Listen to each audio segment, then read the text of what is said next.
Hey guys, welcome back to press vlogs.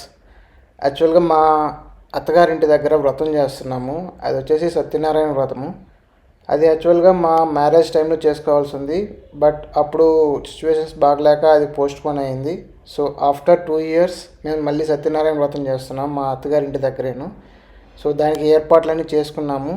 So ఇది చేస్తే marriage అయిపోయిన తర్వాత కానీ ఇళ్ళల్లో జాయిన్ అయిన తర్వాత కానీ కొన్ని సందర్భాల్లో దీన్ని చేసుకుంటే చాలా మంచి జరుగుతుందని నమ్ముతారు. సో మేమైతే మ్యారేజ్ సందర్భంగా ఈ పూజను చేస్తున్నాము. దానికోసం పంతులు మొత్తం రెడీ చేస్తున్నాడు. దీన్ని వచ్చేసి నవగ్రహాలు అంటారు. సో ఈ పూజతో పాటు నవగ్రహాల పూజ కూడా చేయాల్సి వస్తుంది. మనం సత్యనారాయణ వ్రతానికి ఆ మండపాన్ని ఎంత బాగా డెకరేట్ చేస్తే అంత మంచిదంట. సో అది పంతులు చెప్పినారు. సో మేమైతే దాన్ని చాలా పాసిబుల్ అయినంత వరకు చాలా నీట్గా డెకరేట్ చేసాము దాన్ని.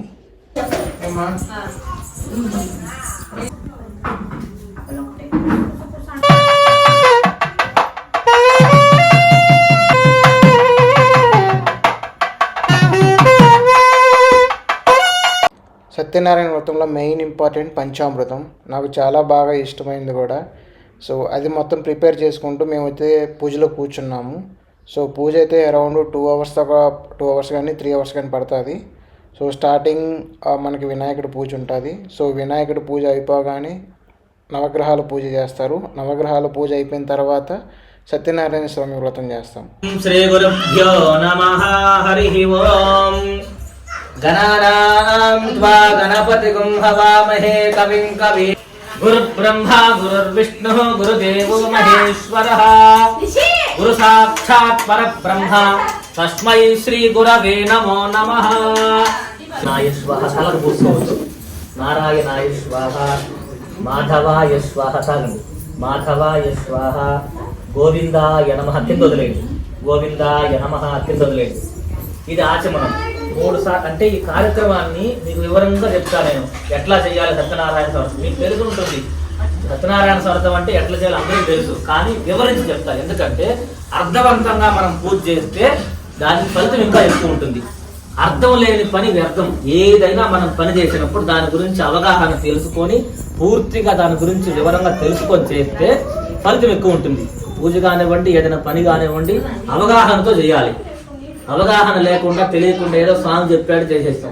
అట్లా కాదు, మనకు వివరంగా తెలియాలి. స్వామి ఎందుకు చేయించాడు, ఈ పూజ ఎందుకు, అట్లా టెంకాయ కొట్టమంటే అర్థం ఏంది తెలుసుకోవాలి. ఇప్పుడు మీరు 3 సార్లు నీళ్లు తాగారు. కేశవాయ స్వాహ, నారాయణాయ స్వాహ, మాధవాయ స్వాహ, ఇట్లా 3 సార్లు మంత్రపూర్వకంగా నీళ్లు తాగినప్పుడు లోపల ఆత్మ పవిత్రం అవుతుంది.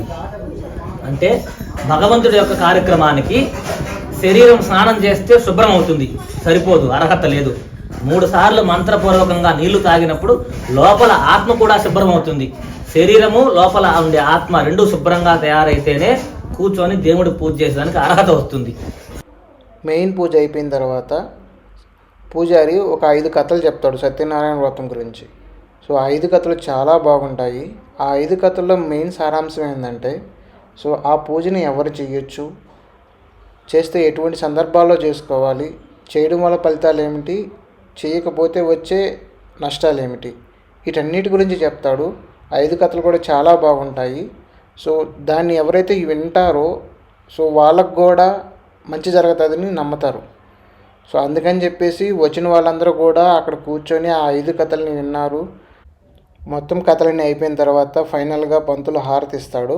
హారతి ఇవ్వగానే పూజ అంతటితో ఫినిష్ అయిపోతుంది. That's it guys. ఇది మా ఇంట్లో జరిగిన ఒక సత్యనారాయణ వ్రతం. సో మీ అందరికీ నచ్చింది అనుకుంటున్నాను. Thanks for watching. Please subscribe the channel and like the video, share to your friends.